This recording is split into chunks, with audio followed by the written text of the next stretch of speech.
Alright. Hello. Hope you're having an excellent morning. Lots of shenanigans to be found. Today we'll be reacting to the live Bungie developer stream for Renegades, aka Star Wars expansion. I'll be curious to see what they're going to talk about. I know they're going to be going into the Lawless Frontier activity a bit more, as well as the new ViDoc, so that will be exciting. I kind of can't wait. In fact, I should be able to do this. There we go. I'm excited. If you didn't see, yesterday they posted an article about a bunch of ability changes, and almost all of them are buffs, so there's a high chance of good content. So yeah. I don't have too much time this morning, so I will be watching this and then probably have to end stream. But should be going for about an hour or so. I believe there are drops. I'm not 100% sure which stream they're on. The description says only on Bungie's channel, but like the setup thing says any channel in the Destiny 2 category, so there may be drops, there may not be. Guaranteed drops on twitch.tv/Bungie. For sure. I will check when we actually get to the time where it starts, because then it will tell me for sure, hey, you have drops, keep it up, or whatever.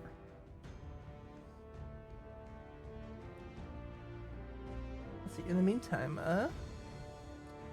uploading old VODs again. Hello, future me, when I upload this in probably like a year from now, because I am just perpetually behind on those.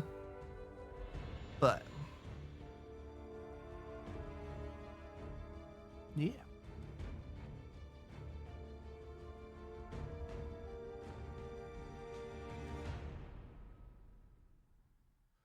Trying to think if there's anything else important. Oh yeah. You may have noticed that I have cleared my Twitch schedule because I, to be honest, have just not been keeping up with it. So it doesn't feel fair to have a schedule I'm not keeping. And my schedule is going to be even more chaotic for the next several months because I will be starting a new job. And I need to move for that job. So I need to move, get set up there, do a bunch of training, get settled in, and then I can start reliably streaming again, hopefully.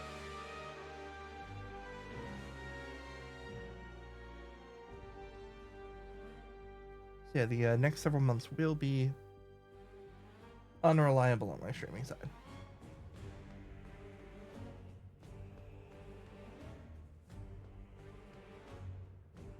Even more than usual. And I have another piece of good news.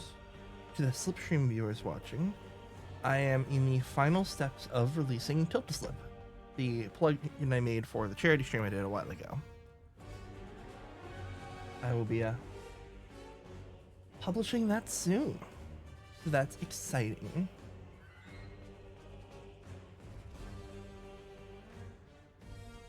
It's been something I've been trying to do and trying to figure out how to do safely and responsibly for a while, and I think I figured out a pretty happy medium that I'm comfortable with releasing. I made a little pop-up window that pops up each time you join the ship. So.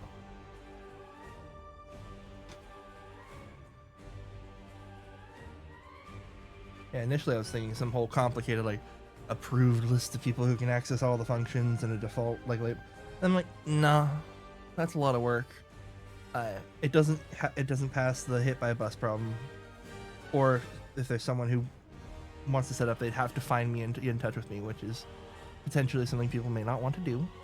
I know sometimes just messaging people out of the blue is not their faves. So I found a different way. Don't worry, you'll see it very soon. I might make a video on setting it up, we'll see. But I will definitely have a bunch of documentation. Ooh, here we go. The screen has changed.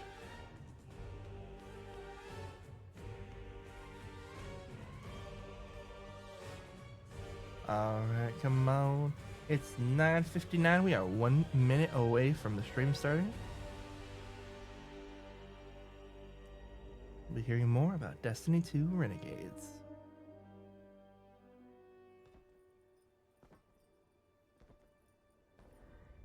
You are supposed to protect the people, not rule them.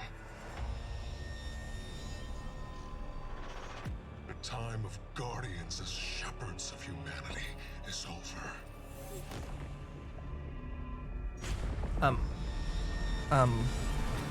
Big Beam. No. I've been waiting so long for this. Dredge and hope. Now, who are you? Who? They've shown me a vision I can't shake. New Cabal, the Barrent Imperium, sprung up out of nowhere across the system. That doesn't just happen. It's the Nine, and I'm putting together a crew to prove it. What do you say, weapon? I mean, give me a lightsaber, I'm in. Welcome to the new Mars. Now the only law on Tharsis is the gun on your hip and the light in your hands. You'll do well here. Oh yeah. I don't relish doing business with these leeches. But we need to find out what the Dredgen are after. You crave justice. Why die for a criminal? Why do you hate your own kind so much? It's time to take the fight to the Imperium.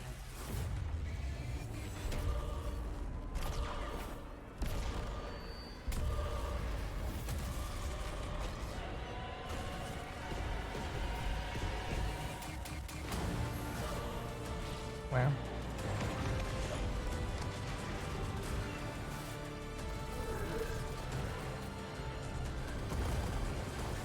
Finish it. And the Imperium is yours to lead. You will fall. The next time Oh. we meet. Only one play left. Oh yeah. Oh yeah, that's the good stuff. I can feel the Destiny and the Star Wars, so yeah.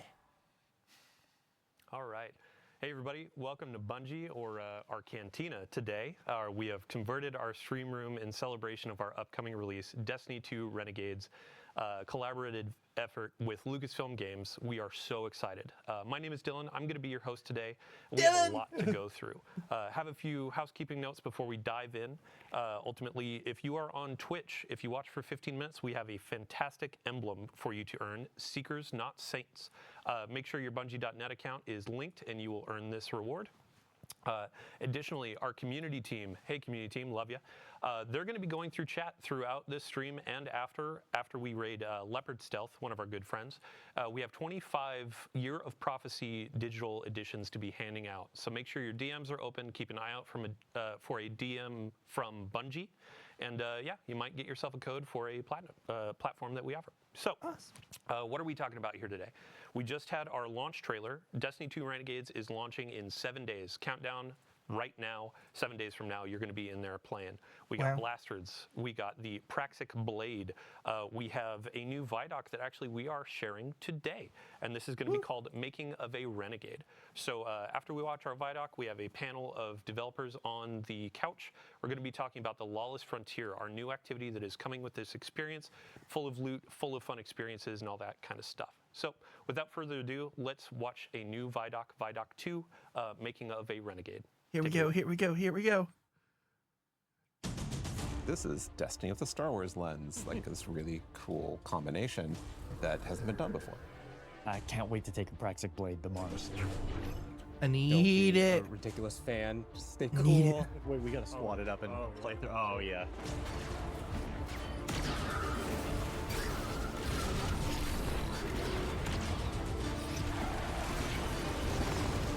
Is that indoor style?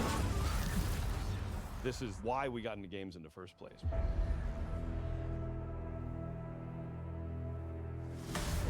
It's so cool. It's so cool. Early on, we developed this North Star, authentically Destiny, unmistakably Star Wars. It has to be something that feels like a Destiny story. It can't feel like a one-off. This can't feel like a side quest, right? Like, this has to be a continuation of the Fate Saga. I had this vision. I knew it came from the Nine. But with Star Wars beats and Star Wars visual. This was uncharted territory for Lucasfilm Games, and that this is the first time we're telling a story inspired by Star Wars within a different universe. At the heart of, like, I think every Guardian's identity is like this healthy, independent, rebellious streak. We were excited to actually explore that scoundrel fantasy, bounty hunters, the syndicates going out and doing jobs with a ragtag team. We took inspiration from Star Wars to ensure the scale, visual language, soundtrack, and cinematic storytelling in Renegades delivered on everything fans will have come to expect from the franchise. The Praxic Blade collaboration stands out to me. Because lightsabers are so iconic, it was absolutely critical to get that balance right. The team at Lucasfilm Games was just so solutions focused. It wasn't, it has to be this way. It was a lot of back and forth and asking questions about how would this work? Well, let's talk about it. All right, so we need a different energy source. Okay, what would that look like? It was all about, like, what is best for the player. Want the blade. When we announced this collaboration with the studio, James may or may not have been wearing a fighter pilot helmet. Yeah. Destiny and Star Wars shared that same beating heart. I was like, oh, this is gonna be special.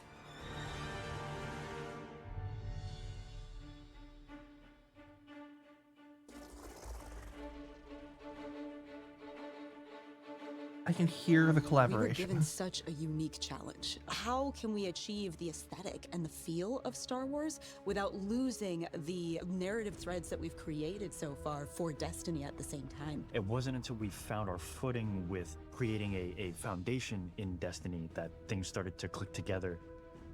I remember the first time that we went down to San Francisco. We had this really big meeting where it was the Destiny narrative folks on one side and the Star Wars narrative folks on the other side. We broke the ice by just asking, what's the bad version of this? We had a really good laugh over what that looked like. And through that, we kind of uncovered that this should be the aesthetic, the vibe of Star Wars with the truth to Destiny's narrative that we knew needed to be there too. Perfect.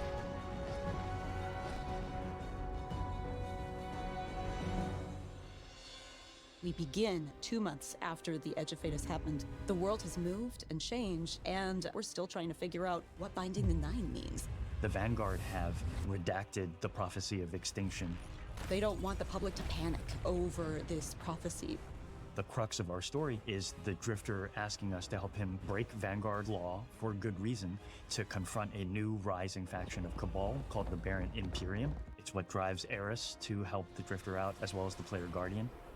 When we were thinking about what kinds of characters should be in this release, we thought about the kinds of archetypes we see throughout Star Wars. Yeah, and Drifter is an easy parallel. He and Han Solo share a cocky attitude, both former criminals. In Star Wars, there's a plethora of sassy droids. We have our own version of that through Ghosts, and Blue is no exception. Oh, look. Thanks for nothing. Blue is a Drifter's ghost, and I think as soon as people hear her, they'll be delighted and incredibly surprised. We Our get to hear voice cast is Drifter's ghost. stacked. Dredgen Bale is portrayed by Alex Lee, who is amazing. You are supposed to protect the people, not rule them. And we also got Hollywood actual royalty Danny Houston to play Premier Loom, the head of the Barren Imperium. Being able to work with someone from that kind of IMDb page was such an honor, and I was completely normal the whole time. Surrender to the Barren Imperium. Loom became this sweeping militaristic figure that I think is going to be a really good parallel to Grand Moff Tarkin or other evil military leaders from the Empire. So even though we're introducing new characters, we're still looking backwards at some of Destiny lore's most long-standing characters. Honor is another example of that. She's our Praxic warlock. She's loosely meant to be a parallel to something like a Jedi in Star Wars. She was part of a Vanguard internal affairs group that would police Guardians on the usage of darkness. Don't make me regret abandoning my post to help you. Not now, Arnor. Yeah, she has to grow up with the times a little bit, because the world has changed and a whole lot of people are using darkness now, and she gets to grow and kind of ask herself, like, am I still adhering to my own values if I allow myself to be open to these kinds of ideas? The Drifter belongs with us! The Drifter left your cult long ago. And then there's Bale, Dredgen Bale. Dredgen is a dark guardian that represents absolute darkness. Dredgen Bale doesn't like the fact that we're ruled by a city of immortals who can't step down and that weren't elected. He's got kind of a point, but his methods for addressing that point suck. He makes many bad choices. One of my favorite parts about a lot of villains in Star Wars is that they have just like the capability of making a right choice and then consistently do not make good choices. Bale is trying to fill a hole in his life in all the wrong ways. And he just can't, and he never will. But man, we're gonna hope that he does someday. The time of Guardians as shepherds of humanity is over. Just absolutely roasting the character. We love to see it.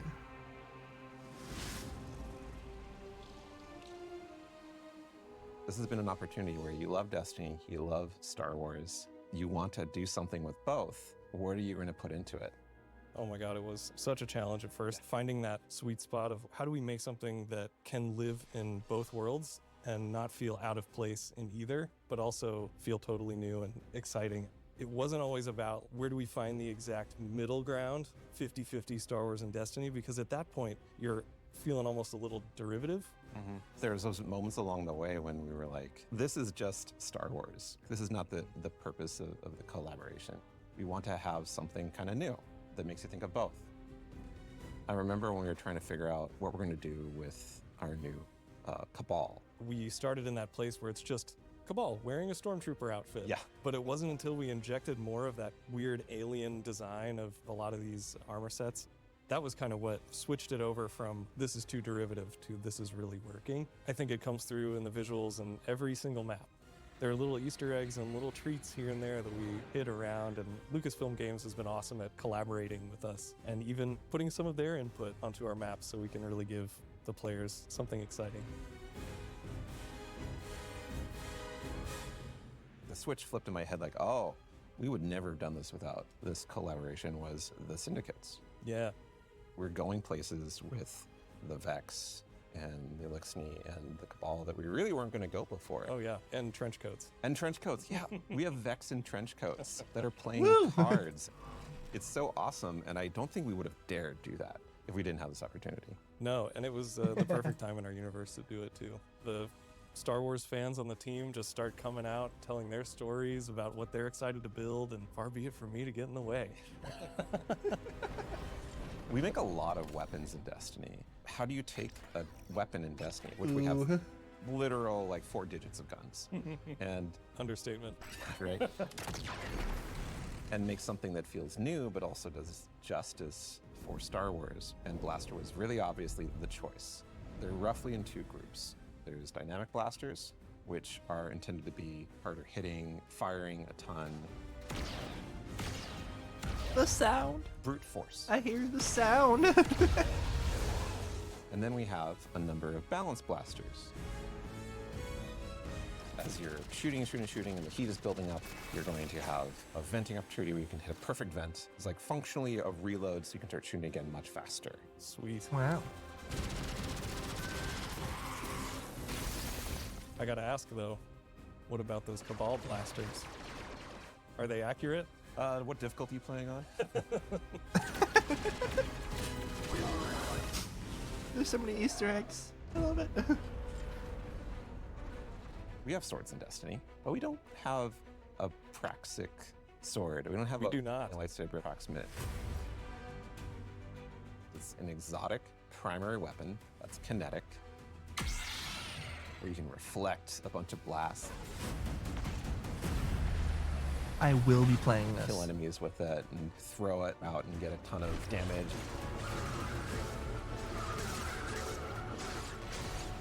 Day 1, I will be trying to get this thing. Having the sandbox be able to exploring this new like ability ecosystem with renegade abilities. I need the lightsaber. We've taken so much of this opportunity and turned it into what we can like grow. Every corner of the game, from the art, the design, the audio, the music, the UI, the rewards, completely infused with the magic of the collaboration. It's really been a real treat to be a part of. Yeah, super satisfying.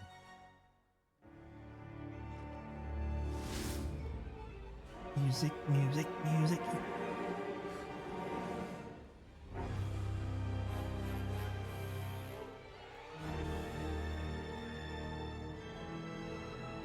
Probably gonna have to talk over this part so it doesn't get claimed. Because music loves getting claimed. Good morning, everybody. Didn't mean to wake you up with that beat, sorry. The overarching theme for this was to create a score for this release that felt like it was cohesive as a whole. We're all talking to each other and collaborating with each other. We were able to explore different ways of orchestrating, different ways of writing with the orchestra that expand on the Destiny palette and make it fresh and new. When I look at the Star Wars scores, there were certain elements that naturally fit string flourishes or wood flourishes that would play into a certain moment. When it's like, oh, I know I want something to feel more Williams, so I'll push it, not this Williams, the John Williams, I'll push it more in that world. Another thing too is the amount of percussion. I had some ideas that felt more full-on Star Wars, and once you like flesh out the percussion arrangement, it instantly sounds more Destiny as a result.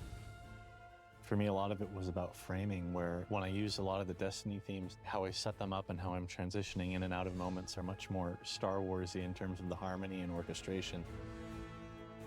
I think the most exciting part about this was the opportunity to work with these guys and Mike. You definitely made it a point. I put the Wi-Fi password on the screen. Okay, alrighty. To each other's music. But Brendan, you wrote something with the most beautiful oboe solo in it, and it drives me nuts that I didn't think of it first. No one wanted to follow Brendan is what it came down to. Brendan's cues just sound amazing from the start.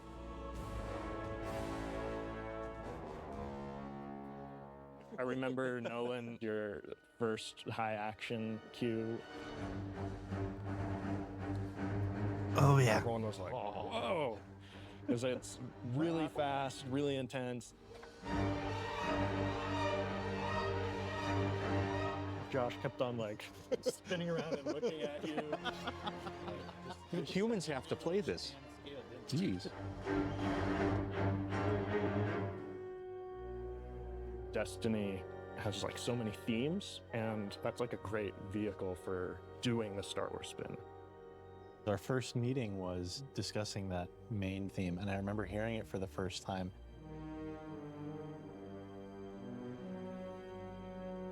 Oh yeah. Yeah, that's good. That's good. That's a good one. Kind of perked up when we all heard it. We're all having ideas that were just a little bit different from one another. It was all sort of impacted what the final version of the theme was.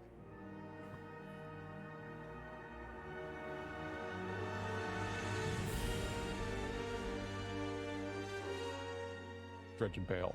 Yeah. That kind of teed off the main theme, and the fact that we were exploring the idea of this that's kind of Star Wars and Destiny anti-Guardian combined into character one set thing, yeah. in this I can hear story it. of scoundrels. That We is wanted something good. that would be a backbone to tell a longer arc story.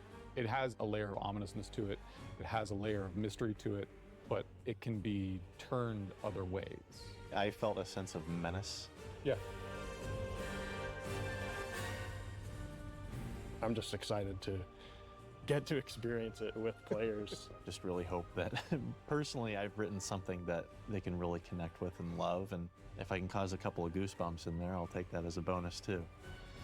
I hope players get taken on a journey that inspires them and makes them feel like this world is really unique and really special. My favorite feeling as a creator is getting to watch someone's look of like absolute surprise. I want players to feel hope. I need the that lightsaber. Again, I exciting, repeat, I need the boundless potential lightsaber. that Destiny has, and world of possibility that Star Wars unlocked.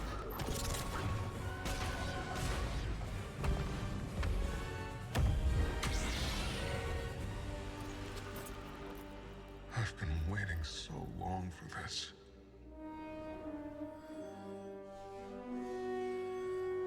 One whole week away.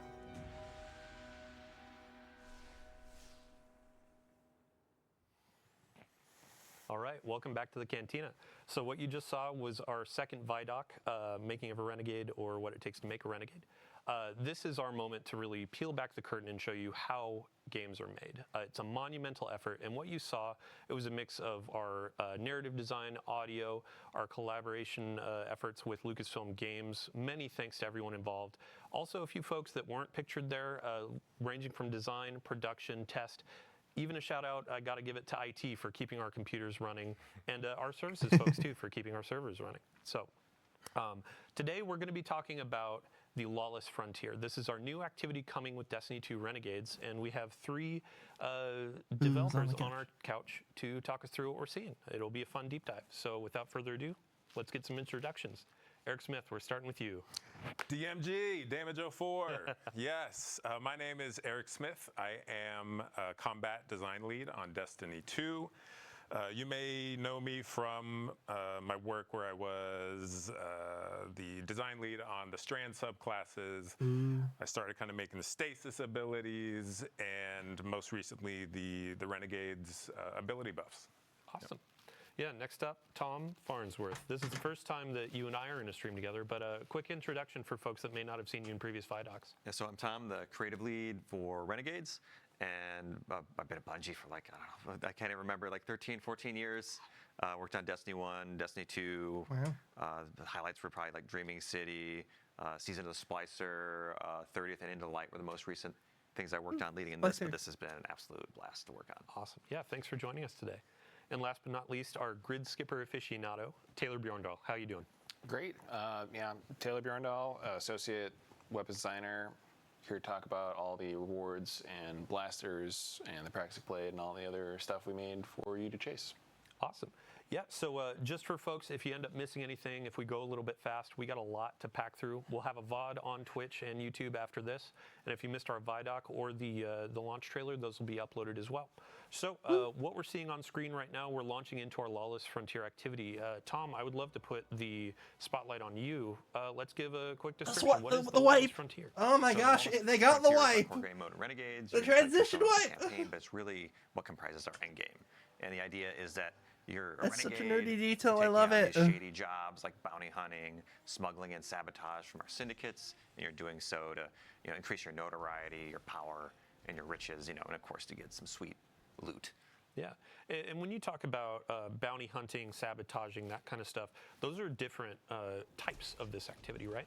Yeah, their bounty hunting is all about taking out a key syndicate boss. Sabotage is about blowing the heck out of everything with your renegade abilities, dropping airstrikes on Cabal vehicles, and smuggling is about grabbing everything that isn't tied down. Yeah. In true fashion, when you're going into a dangerous spot, you got to just grab whatever you can find, right? Yep. So today we're going to be focusing on a bounty hunt, and I believe you said this is kind of like a quintessential Destiny vibe of an activity, right? Yeah, it's probably the closest to a traditional Destiny activity, but you're going to start in the ready room, which is kind of a unique experience, and you're going to be able to pick your renegade abilities in there from your little shank buddy that's in there. You'll hop aboard Hawk, and you'll drop down to the destination. You can see we're already in on one of the Mars maps that we have. There are all these jobs take place across Mars, Venus, and Europa, and there's 2 maps on each destination. This is Hellas Fortitude, and right now we're doing a bounty hunt, and we're working to draw out the intel officers to track down where our target is. After this, there'll be resurgence of the security forces of that target. They'll have a classic boss fight, but with a bunch of wrinkles thrown in for gameplay here of things, hazards that are at play, your abilities, maybe an invader, which we'll talk about later, and then you'll exfil with your bounty and get some loot and take that back to our social space, Tharsis Junction, where you'll be able to spend your currencies to buy some of the cool blasters, or maybe some of the cosmetics and customizations for the practice blade we're going to talk about later. Awesome. Yeah, and I mean, so as we're going through this, we're going to be seeing a lot of abilities that players know and love on screen, but we have new abilities, Renegade abilities, that are going to be for this activity. And Eric, you're going to be our person of knowledge here. Yeah. What do we got on screen? Yeah, so Renegade Abilities is a new ability system we have in Renegades. What you do is we have a brand new button for you to press. That's going to be R3 on the controller and then Z on the keyboard. And that's going to kind of switch you into a different mode that gives you new abilities for your grenade and your melee. That sends out. I don't have an R3. What does that here on mean the for screen, you me? can see we have one called Revitalize that heals you and provides you with ability energy. And then we have the other one, which is the Deflector Shield, which is this zone I can sit inside and shoot out of, and it blocks all the incoming damage. It's also going to, for my allies who are inside the shield, What's my R3? amplify them and then jolt any enemies who pass through it. And all of these have 7 levels of upgrades. So when you I'm first sure there's a start, they will keyline have for it. certain functionality and certain strength, and as you upgrade them, they're going to get better and better. And they really change the gameplay, right? Like they're kind of these pocket supers almost, that as a hunter, I'm able to be like, I'm gonna build support, right? I'm gonna choose these 2 support renegade abilities and make sure my team has what they need to survive this tough environment. You can also see in this mode we have non-regenerating health. So things like that Revitalize Renegade ability are really going to come in handy to be like, we need to take a break and heal. Let's pop over here to some safety, and anyone can build into that if that's what they want. You know, we have things like vehicles that you can big support, rift. or you can call down. The big rift. So that's one thing. There's so much to talk about. Yeah. Well, before we get to the ship, actually, let's talk a little bit more about the health mechanics in here. Because we had this in some previous activities like Nether, and we got a ton of great feedback on like how much you get back, how you get it back, and I've seen already in this activity, as you're going through, there are some pots, there's some ways that you can get it. There are the Renegades abilities, but Tom, if you want to talk a little bit more about it. We took Nether as a base, but I'd say this is a little bit more forgiving. The way that health works is, yeah, you've got a large pool of health. It does not regenerate at the top level, but if you get down to 0, it will regenerate to the base shield, so you're going to suffer the red flashing screen. Got it. You can either use a normal sandbox like a rift, a healing support weapon. You can crack open these pots that have those little healing orbs you can see on the screen to get some of your health back.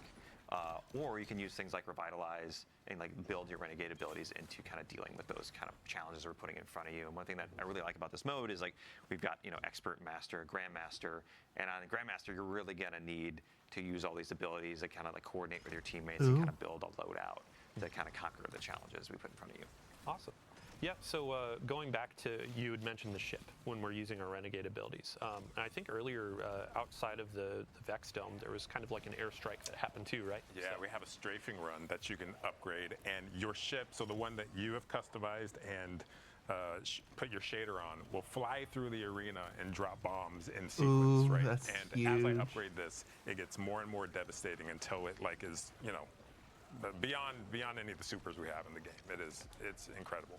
There's another one that is the Cabal drop pod, and what that does is, you know, if you're familiar with a Cabal drop pod, it is this giant metal ball that slams into the ground, and in this case, it is almost like a supply drop because it's full of ammo, and it's also going to squish anything under it, and it does incredible damage. Not only that, but it will damage you and your teammates, so you got to be really careful. It will delete them. Yeah, just delete them. You got to be careful where you drop this. Offensive supply drop. Yeah, but you can be the Cabal now. You can turn it Finally. around on them. Yeah. So Bjorndal, we've had you kind of sitting quiet over there. I'd love to talk about the blasters that our players have been using. So in the ViDoc, we were talking about the balanced blaster and the dynamic blaster. Can you break down each, just a quick review of each, and then we can talk through some of the reload mechanics? Yep, sure. So yeah, we have 2 sets of blasters, or 2 different kinds of blasters. The dynamics are more aggressive, harder hitting, faster rate of fire. They can like generally punch above their weight class, but they're like a little bit harder to manage heat on. The balanced blasters is more like a rain of bullets. Like I'm just gonna unload on a big pack of stuff and like really have like a deep mag. Cool. And what you can see on screen right here, these are going to be all the blasters that you can get from running our Lawless Frontier activity, and then we'll actually have a slate of blasters that you can earn through the dungeon, which we'll talk a little bit about later. But yeah, when it came to really balancing blasters and bringing them into Destiny as a new kind of weapon type, I would love to hear what were the challenges, what was some of the fun in developing those things with the team. Absolutely, yeah. So like one of the things that was in the ViDoc was kind of finding the balance of like how much Star Wars versus how much Destiny we wanted on these things, and it was a collaborative effort with basically everybody on the team. These were Mercule's project for most of this release, but it was like a big effort on design, test, animation, audio to really sell the experience of using these and to make them look and feel the part for like what people would expect from both the Destiny gun and the Star Wars blaster. Awesome.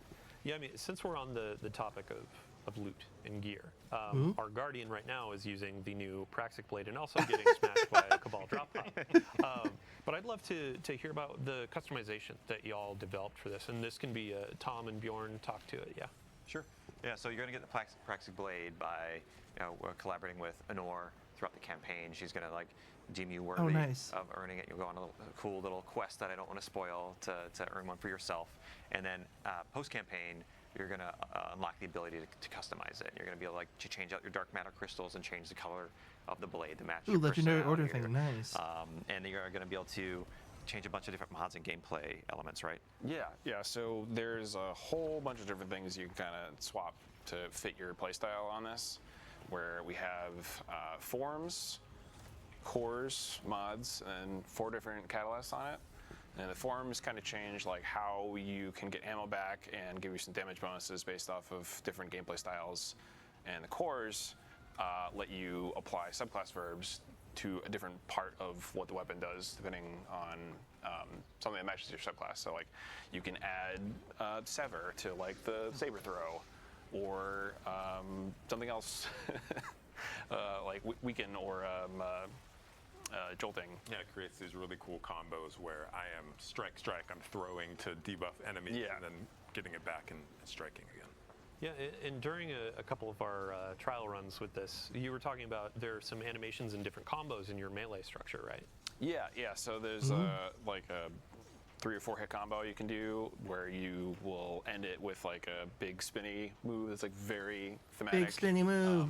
Almost kind of like how the Arc Staff has like the little hidden combo there. Awesome. I did want to call out, we also saw the Renegade ability, the turret that we have. It is called the Piker Mortar, and it is like the strongest turret we've ever built. Like it is, it has crazy range, crazy damage, and is a really nice, I'm going to throw this thing out to manage this part of the map. Yeah, while I deal with other stuff. Perfect. Yeah, no, so as we're coming to the end of this activity, I'd love to just know kind of some of the narrative dressing. So as you're going into the Lawless Frontier, it's our activity, but also kind of like the feel of this experience. And there's a turf war going on. I know Robbie in a previous stream we were talking about the turf war a bit, but Tom, if you could expand on that and how that sets up this activity. Sure. So in the end game, the storm just hits the boss. Kind of ongoing You love to see it. War, Oh my Mars, gosh. Venus, and Europa, and you can kind of take advantage of that by, like, taking on their contracts that they offer and kind of winning out the day for them. But in doing so, you can extract maximum power, profits, rewards from them, and you can take anything you earn through engaging in these jobs and completing these priority contracts they offer. You can go back to the social space. You can they each have their own reward track, like the Pikers, the Tharsis Reformation. They offer weapons to unlock, new abilities, upgrades for those abilities, some elements or mods for the Praxic Blade, and a whole bunch of other things like some shaders too. So you can kind of like rep your favorite syndicate on your armor, which is pretty cool. It's definitely with the Lawless Frontier, it's one of the most cohesive and deepest modes we've ever built. Like everything from this mode ties into the holo map, into the different mini game modes within it, into the social space. So like it's going to be exciting to see players kind of peel back all the layers and maybe get into some the darker corners like Invasion. Yeah, and I mean, so we've progressed. We've defeated the boss that we were hunting down for our bounty hunt.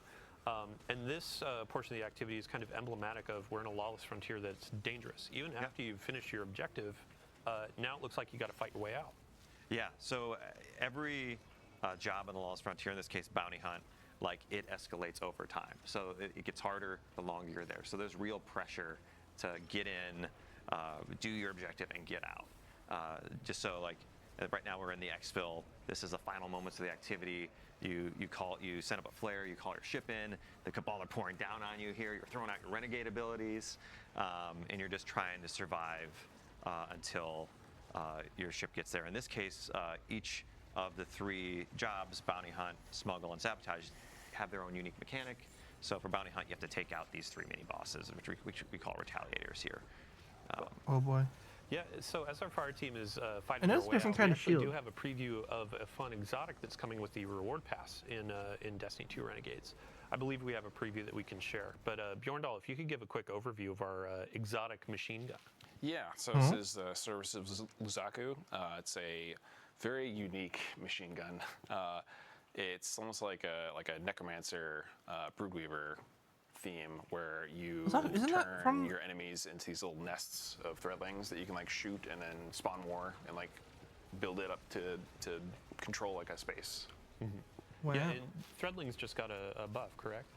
Threadlings did get a buff. They're smarter than they were before. Yeah, and sorry, so to segue more appropriately, over the last few weeks we've been doing a series of blog articles with y'all on the Sandbox team talking about the core game updates coming to Destiny 2 available to all players. So we have a lot of quality of life changes that are coming to your supers, your subclass abilities, all that kind of stuff that we just previewed yesterday. One of which Warlock focused was around Threadlings, your strand abilities.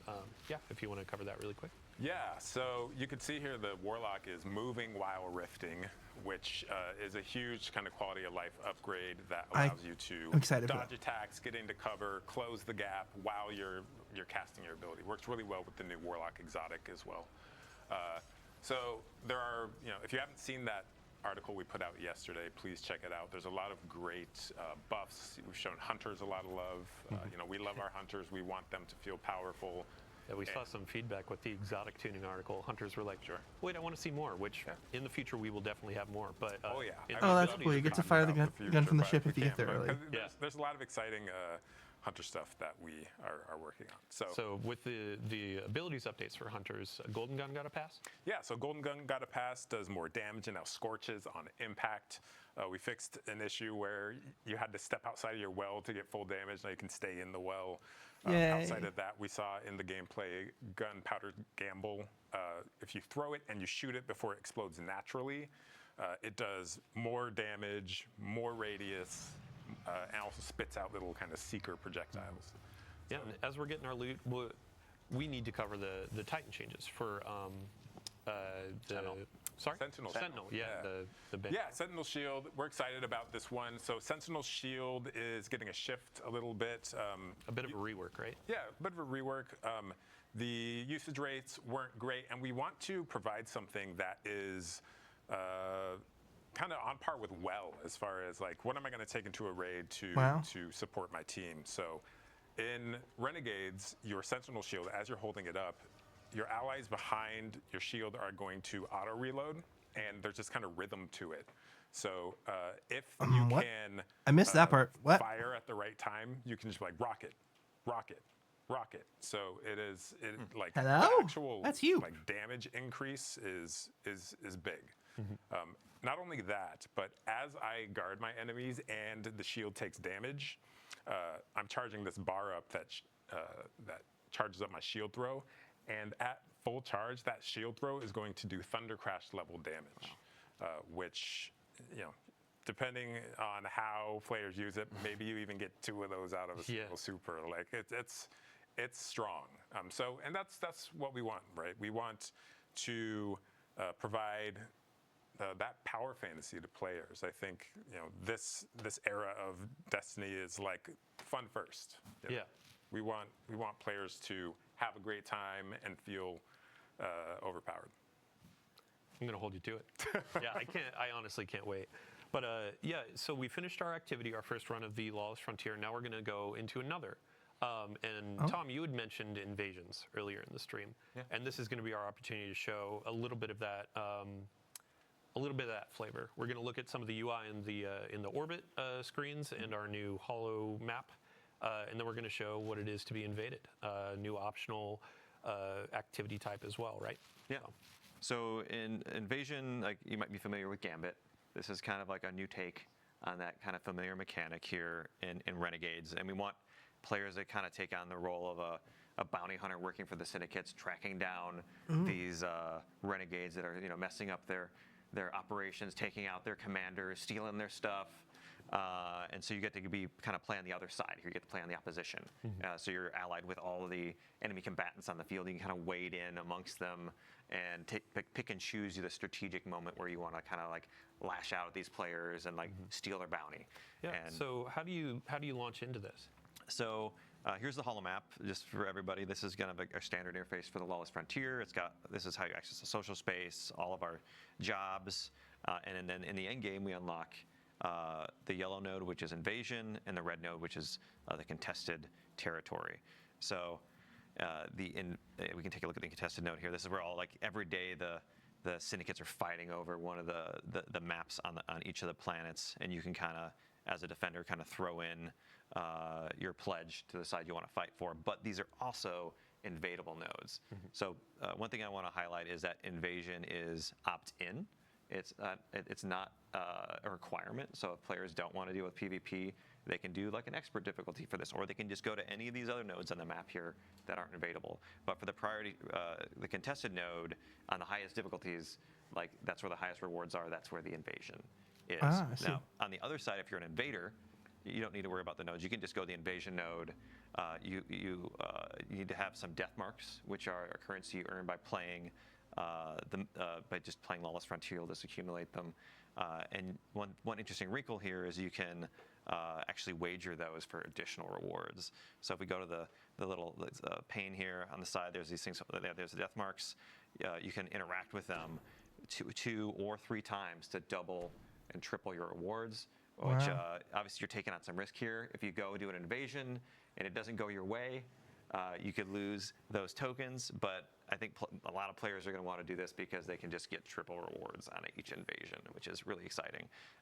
And on the other side, for people being invaded, if you take the invader down, you're going to get more time on the clock. You're going to get some revives back, and every time you kill an invader, they have the chance to drop extractables, which are rewards you can dunk at the end of the activity to get bonus armor, weapons. Yeah. Nice. Stellar. So let's get our invader launched in here. We'll go back to our gameplay team. Yep. But while we're loading in, let's talk about what is the actual kind of approach to invasions. What are the objectives aside from seeking out guardians and destroying them? Yeah. So as an invader, you're gonna start in the ready room, which we're gonna show in a minute here. You're gonna pick your loadout, like what's the right renegade abilities to bring in, and we've seen in playtest there's a lot of different fun combos here. Like, are you gonna bring in the deflector shield, and then the other team's gonna drop one, and then you're fighting on the Venn diagram of the deflector shields, or are you gonna just be a little more brute force and drop a behemoth and but try to be sneaky about it, and that's pretty hard to be sneaky in it. Oh no. It's buffering.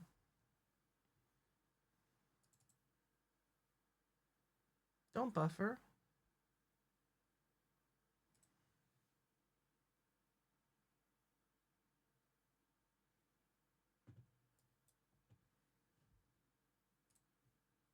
Huh.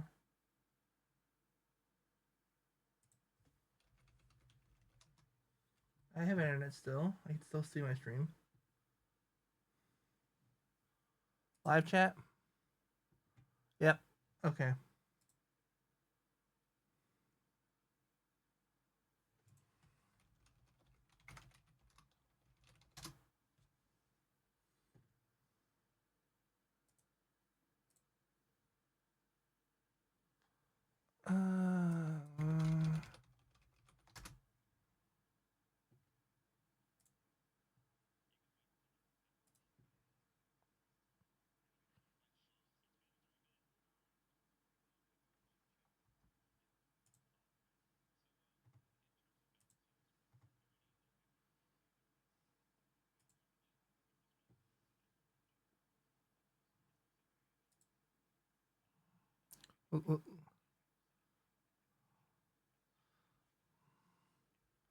We're gonna just zoom that out and go back a little bit. You can't hear that. Hang on.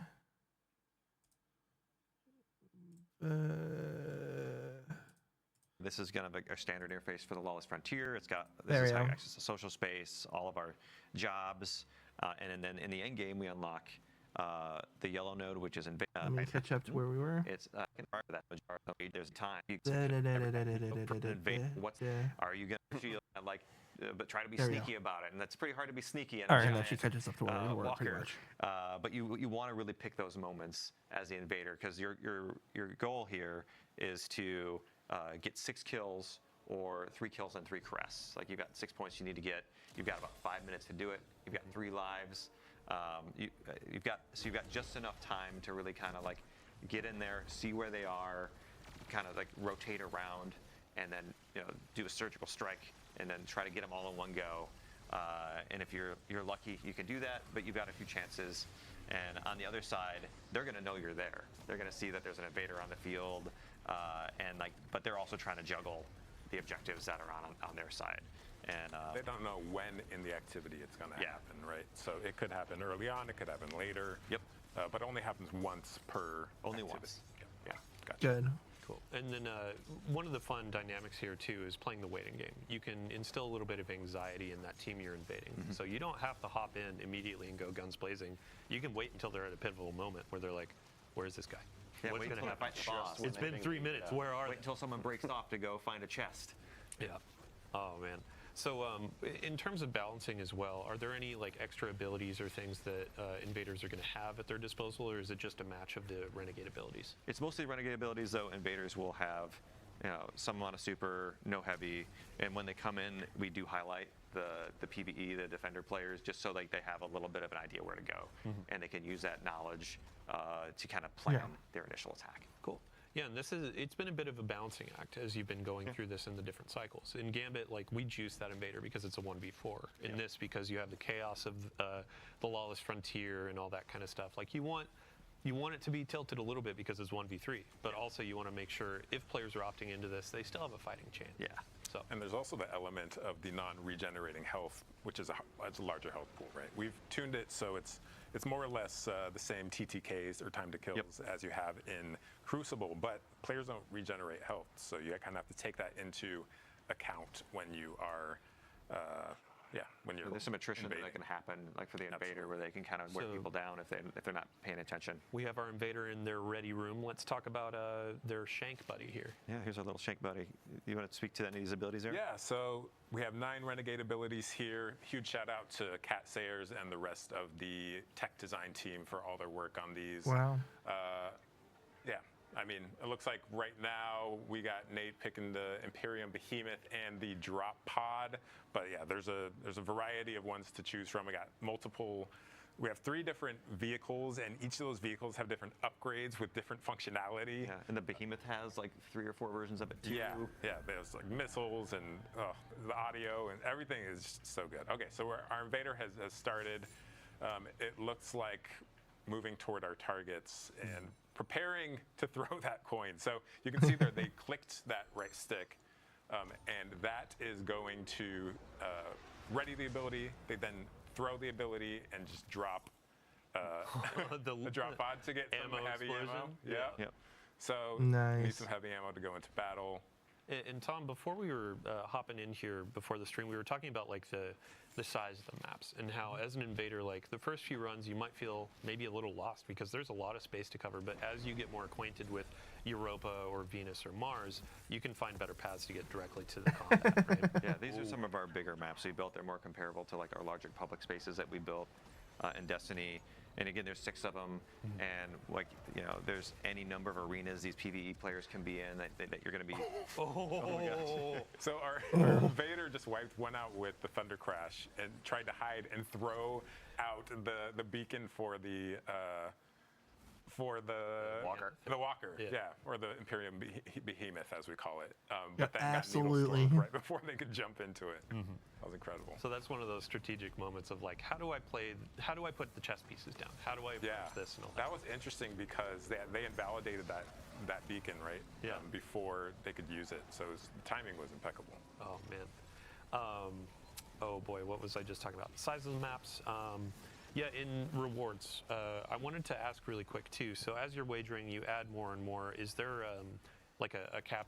Is it double the amount of rewards, or do you have? It goes up to triple. So each additional death mark you put down is will double or triple it. Here we go. Trying again. Here we go. Jumping in. We're already taking a lot of damage. And the more I don't know if he's gonna do it. Oh, he bailed. Oh, did they get him? Who got who? Wow. One more. We had so many conversations leading into this of like, hey, we need to make sure Nate hold back a little bit. And now I think one of our gameplay folks is just like, oh, Nate, you're mine. Deleted. Yeah. No, going back to rewards, the better you do as an invader, the more rewards you're going to get. So each kill, each crest you put on the scoreboard equals more rewards, and then those get multiplied by your wager. Cool. All right. So Invader got defeated twice. The Invader has, you said, 3 lives? 3 lives, and then you can see up at the top of the screen it says Invader present still. So they're oh, he's coming back for revenge. Oh. And it's going to be shut down. Shut down with the 3. I'm never gonna let Nate lose this game.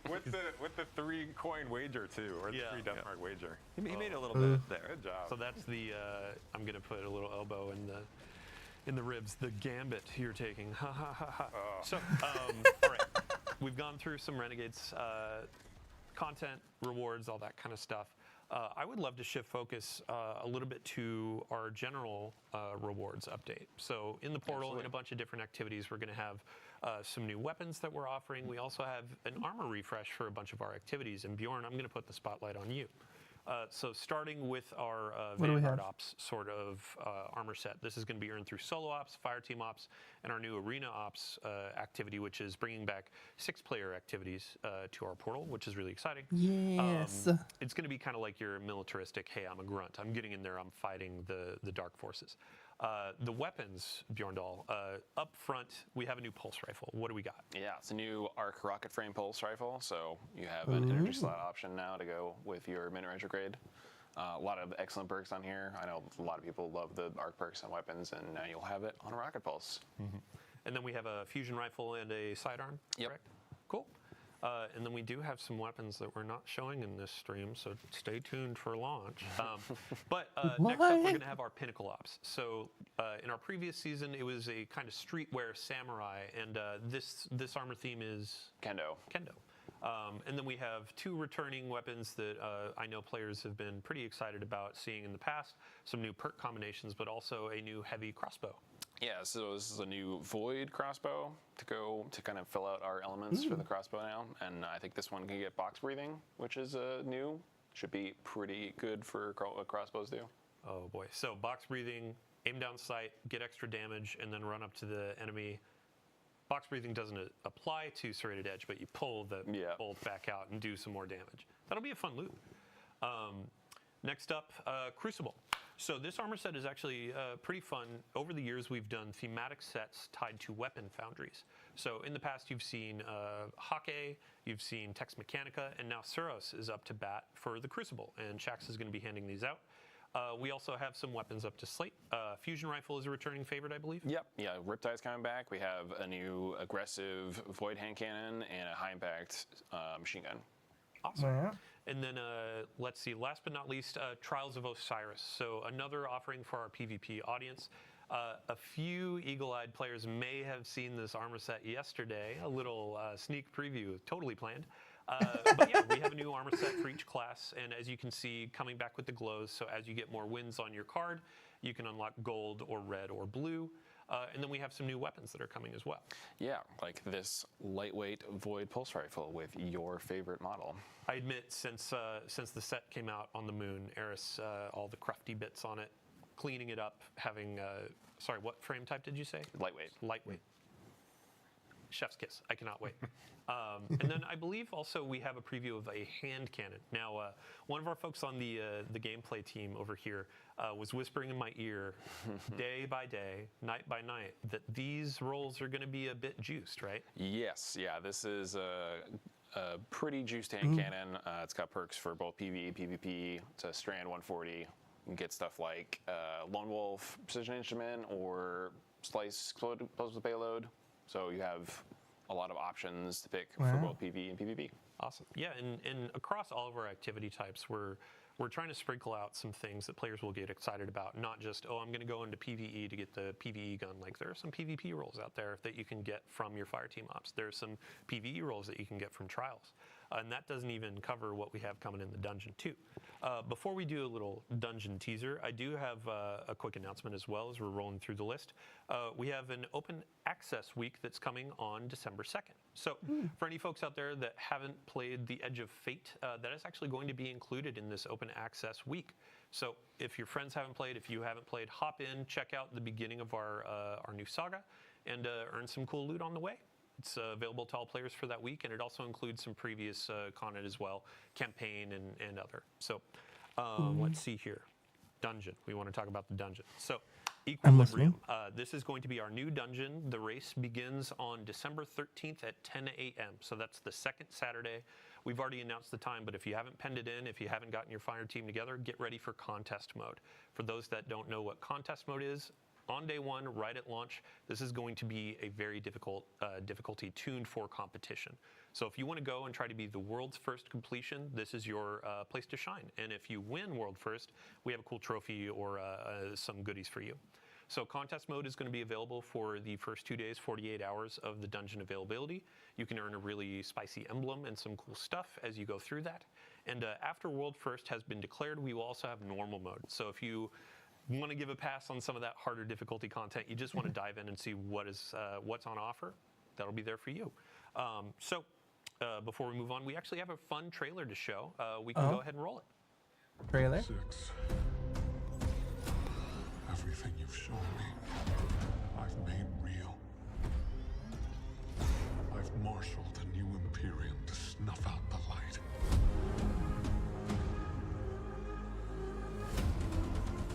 My violence is yours. You know what comes next.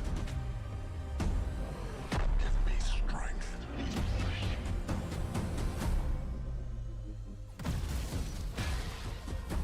Take everything I have. Oh, that's gonna be cool. Yeah. Welcome back. So watching that trailer, I just realized we actually missed something with Invasions. We were talking about the Praxic Blade and customization. There are different saber colors, correct? Yeah, there's a wide variety of classic colors that I think players are going to have fun chasing down throughout the end game and maybe even Invasion. Awesome. Yeah. I mean, we showed it on the screen. Red, Invasions. Yeah. So, okay, moving right along, ending out our show, we're going to be covering what is going on through the end of the year. So during the launch window, we'll have some really cool things coming around. Vanguard orders are coming in week 2. And then after that, we're going to have the Dawning returning. So this is our winter celebration, our event, inviting Guardians to hop in, play some activities, get some fun rewards, and bake cookies for their favorite vendors in our tower. So Tom, just a really brief description for folks that may not know what the Dawning is. Yeah, so the Dawning, you slay our enemies, you collect them as ingredients, and then you bake them into delicious treats you feed to your friends in the tower, like Zavala, and he's just got thousands of Galardoodles raining down upon him, and he gives you a gift in return, which could be, a spicy weapon roll, or you might maybe get some bright dust from some other pursuits and get this totally cool Winter Wolf armor. Yeah, I mean, I feel like Drifter is outside like, ooh, you're putting enemies into the cookies? But yeah. It's totally a Drifter thing. Right. The Winter Wolf set, this is going to be available for Bright Dust just by playing the game, or if you want to snag it from Eververse for silver, go right on ahead. But also on top of this cosmetic, we have new weapons that are going to be a part of the Dawning. Yeah. Yeah, so we have a burst linear fusion rifle, a breach grenade launcher, and a precision sidearm. And then also with this excellent new holofoil treatment. It's like covered in ice, and then as you fire, it'll slowly melt away the ice. That's cool. Oh, perfect. Nice. All right. Oh, and sorry, I have one correction being whispered in my ear. Dungeon race starts at 9 a.m. Daylight savings time strikes again. Gets us every time. Every time. Oof. All right. So with that dawning preview over, we are at the end of our show. Thank you so much to everybody for joining us today. As I said earlier, it has been a monumental effort. A ton of folks throughout the team have been crafting this experience, collaborating with Lucasfilm Games, and really just making something for you, our players. And we really, really hope you enjoy it. So thank you for coming. We're going to kick it back to our launch trailer here in case you missed it at the top. And again, if you missed the ViDoc launch trailer, check out our YouTube. And after this, stick around. We're going to be handing it off to one of our community members, Leopard Stealth, a friend to us for many ages, a guardian of all time. But also, I don't believe he existed before 2004, I've been told. So 04 or bust. Thanks again, everybody. We'll see you next time. Well then, that will do it for me then.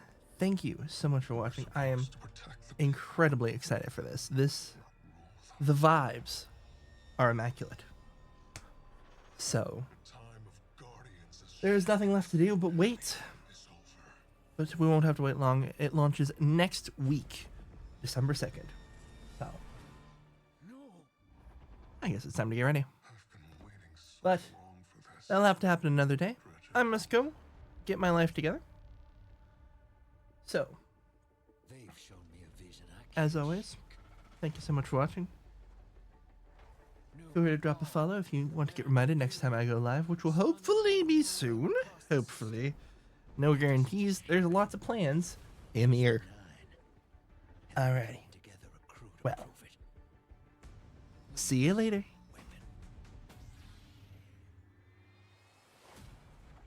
Welcome to the new Mars. Now the only law in Tharsis. We're just gonna kind of do a little bit of this. In your hands.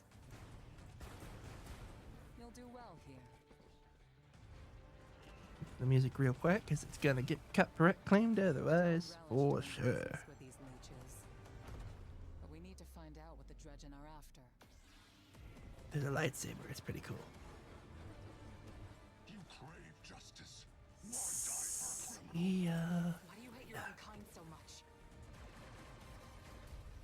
It's time to take the fight to the Imperium.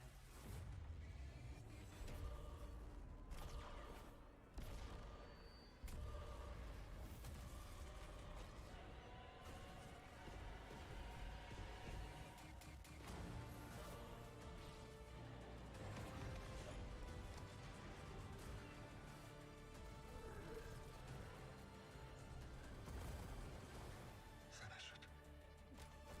And the Imperium is yours to lead. You will fall the next time we meet. Only one play left.